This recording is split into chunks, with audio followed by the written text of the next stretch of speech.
Salut à tous les petits gloutons et bienvenue dans la Zell Kitchen pour un nouveau numéro de Popcorn. Et aujourd'hui, on a du caviar. Aujourd'hui, on a un bon vin.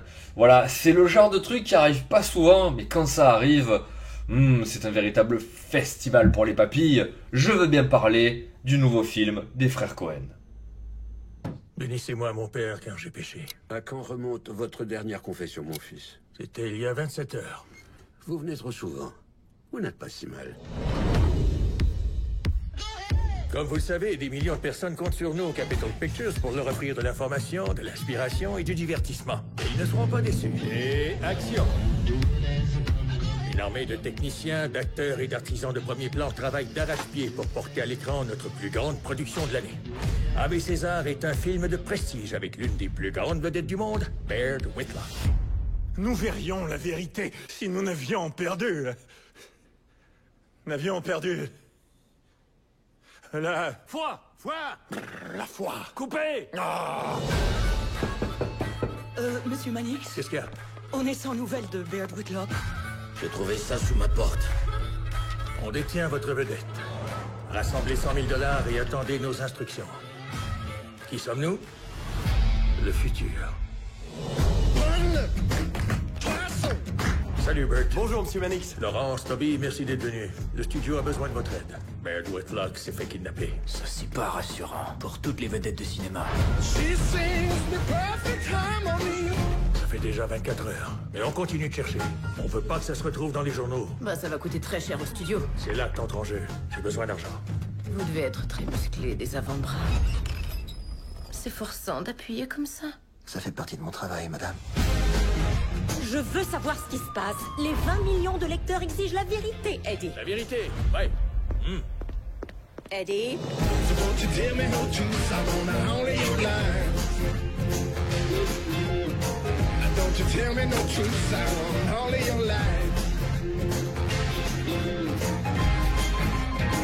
Il s'agit d'un drame, Mannix, un vrai drame. Monsieur Mannix, ça va paraître bizarre, mais vous avez un appel du futur. Dieu du ciel.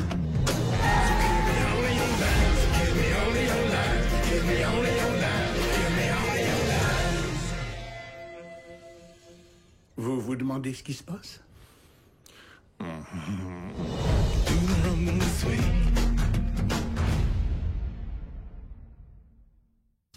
Les films des frères Cohen, c'est un petit peu plus rare que les Tarantino. Par contre, pourquoi je dis volontairement Tarantino comme comparaison? Parce qu'au niveau de l'écriture, pour moi, ce sont vraiment les deux références. En termes de dialogue, de situation, de teneur portée dramatique des scènes, des échanges entre les persos léchés au poil de cul. Voilà, ça me fait penser à Tarantino, c'est vraiment un travail d'orfèvre. Franchement, au niveau de l'écriture, voilà, si un jour on me disait t'aimerais écrire comme qui, je vous dirais comme les frères Cohen. Et c'est vraiment, ils ont une filmographie qui est géniale, volontairement violente, pleine d'humour. Enfin, c'est, pour moi, voilà, ça fait partie des petits événements cinématographiques.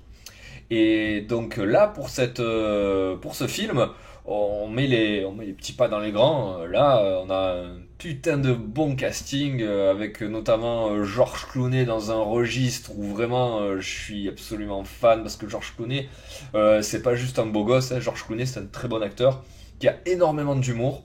Et là, vraiment, pour ce genre de film, il est. De toute façon, vous avez qu'à voir dans les pubs Nespresso, hein, je veux dire, il est parfait.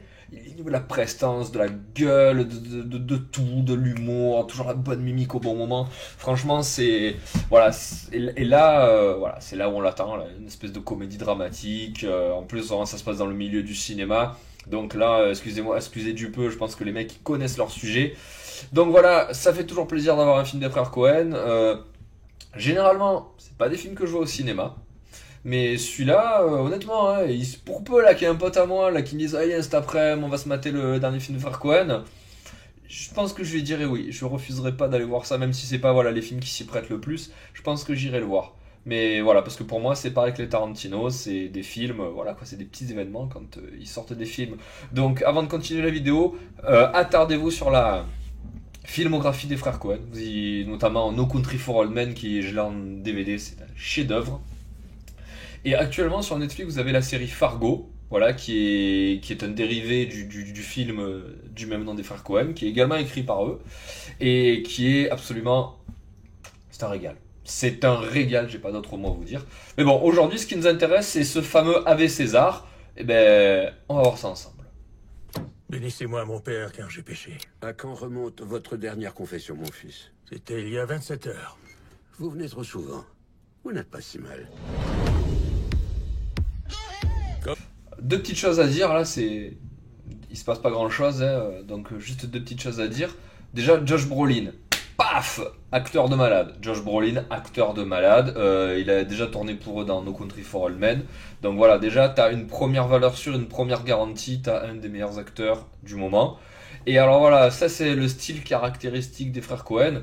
Vous allez voir beaucoup de scènes banales du quotidien. Là, ça commence par une confesse. Et c'est toujours traité avec beaucoup de mordant, beaucoup d'humour. Bon là, j'avoue, c'est pas très représentatif. Mais... voilà, si j'ai trois informations qui arrivent à mon cerveau, enfin deux informations qui arrivent à mon cerveau dès le début, c'est Josh Brolin, les frères Coen. Là déjà 80% du boulot il est fait.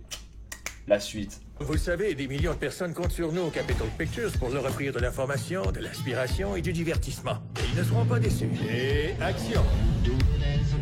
Attention! Il dégaine l'arsenal. Alors déjà, ça se passe dans le milieu du cinéma, les décors et tout, Hollywood. Franchement, voilà, déjà c'est un milieu, c'est une belle émulation. Et là, déjà, et vas-y que je te dégaine du Ralph Fiennes, et vas-y que je te dégaine du Channing Tatum. C'est voilà, déjà ça envoie du lourd. On vous dit, en gros, ce qu'on vous dit, c'est voilà, c'est les frères Coen. Les frères Coen qui d'habitude, ils ont un petit peu les acteurs, ils ont leur poulain, mais c'est pas des mecs hyper connus, c'est pas du gros cachet, c'est pas de la grosse star qui clinque. Et ben là, si, là quand même, là ça envoie du lourd. Donc là, de ce qu'on voit, c'est qu'il y a donc Josh Brolin qui fait un producteur de film, juste les plus gros enculés du monde. Donc déjà, si vous savez que vous avez un rôle de connard et qu'ensuite vous avez Josh Brolin qui va l'interpréter, putain, c'est déjà bon. C'est déjà ça sonne déjà très très bon.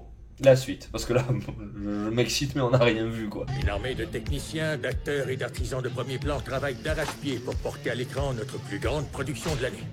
Ave César est un film de prestige avec l'une des plus grandes vedettes du monde, Baird Whitlock. Nous verrions la vérité si nous n'avions perdu. N'avions perdu...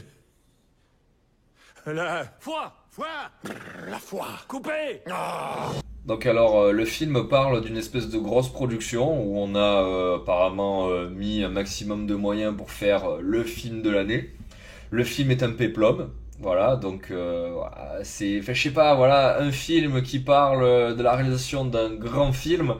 Enfin, moi déjà ça m'intéresse, tout ce qui est lié au milieu du cinéma, ça m'intéresse énormément. Et là on va apparaître George Clooney, voilà, là c'est trop bon. Qui en plus, voilà, George Clooney qui va faire César dans un film. Non, là il y a beaucoup trop de bons facteurs qui font que voilà, ça va vraiment le faire. En plus, voilà, il y a une scène où il se plante. Enfin, c'est pas mal ça, George Clooney qui se plante. Vraiment, c'est un mec qui a énormément d'autodérision, je trouve. Et alors, on a aperçu un des acteurs de la série américaine The Guild. Voilà, comme quoi les mecs font leur petit morceau de chemin entre Felicia Day qui apparaît dans Doctor House et bon, et qui a un talent confirmé. Vous avez le perso du guerrier qui fait un figurant. Franchement, c'est cool, c'est des petits clins d'œil comme ça. Là, vous avez des sommités, vous avez des acteurs un petit peu plus modestes, mais qui apparaissent un petit peu en mode clin d'œil, quoi. Donc voilà, le mec s'appelle Edward Mannix, putain, c'est énorme ça. Edward Mannix, quoi. Donc ouais, ça fait beaucoup de bons petits trucs. Il y a plein de visages connus, hein, vous allez voir défiler plein de choses. Et puis, bon, j'en ai pas parlé parce que c'est trop facile, quoi, mais il y a Scarlett Johansson, quoi. Scarlett Johansson en maillot dans une piscine. Je sais pas, là, je sais plus quoi vous dire moi, pour vous vendre le film. Hein. Si ça vous fait pas réagir. Hein. Monsieur Mannix, Qu'est-ce qu'il y a? on est sans nouvelles de Baird Whitlock. J'ai trouvé ça sous ma porte. On détient votre vedette. Rassemblez 100 000 $ et attendez nos instructions. Qui sommes-nous? Le futur. Donc si j'ai bien saisi le pitch, Vous avez une grosse production hollywoodienne, voilà, qui est en train de battre son plein, on met tout en place et tout. Vous avez donc l'histoire du point de vue du producteur, donc le mec qui a le stress et le mec qui doit réagir comme un connard. Et en fait, on lui apprend que son acteur principal, donc incarné par George Clooney, et qui donc mis en abîme est également une grande star hollywoodienne dans le film aussi, est enlevé. Et bien là, vous devez composer, enfin non, c'est pas que vous devez composer sans votre acteur principal, c'est qu'il faut le retrouver. Et surtout, il faut pas que ça s'ébruite dans le tout Hollywood, là, parce que sinon ça remet en cause la sécurité des acteurs. C'est sûr, si les acteurs se mettent à jouer avec la boule au ventre en se disant à tout moment je peux me faire capturer, c'est moyen. Donc il y a une espèce de groupuscule appelé Le Futur. Ça c'est cool déjà de s'appeler Le Futur, ça pète, qui demande une rançon de 100 000 $ pour... donc voilà, alors la rançon de 100 000 $, là ça vous montre vraiment qu'on est... Bon, on n'est pas dans les années 2000, on est un petit peu plus loin dans le temps, d'ailleurs l'image est volontairement vintage et tout, c'est assez bien foutu, même la gueule des persos je trouve qu'elle est vintage. Donc voilà, c'est le postulat de base. Votre acteur principal se fait enlever pendant que vous faites le film. Comment on fait?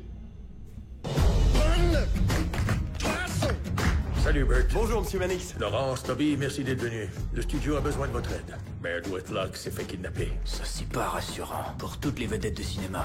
Ça fait déjà 24 heures. Mais on continue de chercher. On veut pas que ça se retrouve dans les journaux. Bah, ça va coûter très cher au studio. C'est là que t'entres en jeu. J'ai besoin d'argent. Vous devez être très musclé des avant-bras. C'est forçant d'appuyer comme ça. Ça fait partie de mon travail, madame. Je veux savoir ce qui se passe. Les 20 millions de lecteurs exigent la vérité, Eddie. La vérité, ouais.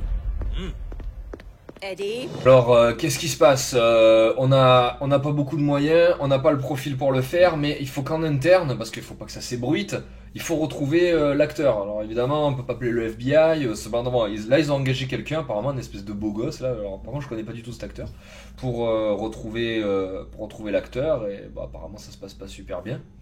Et on demande également l'aide de Scarlett Johansson. Donc voilà la situation.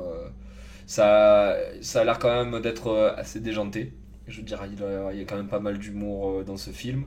Il y a tous les acteurs qui sont là pour envoyer leur petit numéro. Franchement, c'est bonne ambiance. Le pitch est intelligent. À mon avis, il y a de beaux échanges à avoir entre les acteurs. La suite.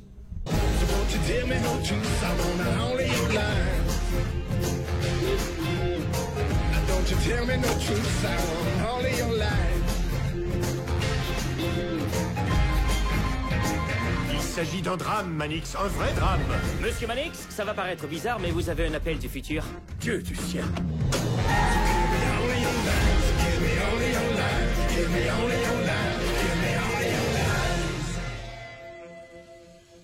Vous vous demandez ce qui se passe?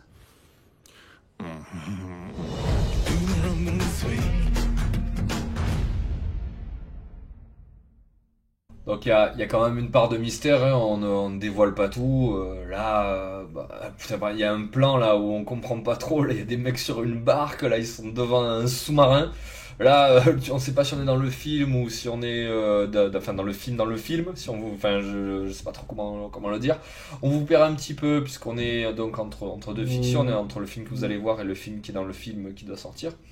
Donc là on vous perd un petit peu, on vous en dévoile pas beaucoup. Pareil là à la fin, George Clooney, il est où? Qui c'est tous ces vieux là, enfin parce qu'apparemment c'est là où il est kidnappé. Puis c'est trop bon, t'as George Clooney, il se fait enlever, il est en costume, et donc en fait tout le film tu vas le voir se trimballer en César, George Clooney. Donc ouais, c'est vraiment sympa. Donc moi c'est un gros pouce vert. C'est pas le genre de film que j'irai voir au cinéma, je le répète, mais je peux facilement me laisser embrigader parce que vraiment là je suis dans ce que j'aime. Je suis dans les frères Cohen, j'aime beaucoup les acteurs qu'il y a dedans, donc normalement ça devrait le faire. Ça devrait vraiment le faire. Donc n'hésitez pas à me dire si c'est ce genre de cinéma que vous aimez. Est-ce que vous aussi vous êtes sensible aux frères Cohen? Vraiment je vous recommande la filmographie, je vous recommande Fargo, foncez les gars, en plus c'est sur Netflix, c'est facilement visionnable. Voilà, il y a vraiment de quoi faire. Maintenant voilà, est-ce que vous aussi c'est le genre de film que vous aimez aller voir au cinéma ou pas? C'est possible. Mais voilà, là on est dans mes coups de cœur, donc je suis content de partager ça avec vous. Voilà, bah écoutez, j'espère que ça vous a plu. Moi je vous fais de gros bisous et je vous dis à bientôt pour une prochaine vidéo dans la Tel Kitchen. Ciao ciao.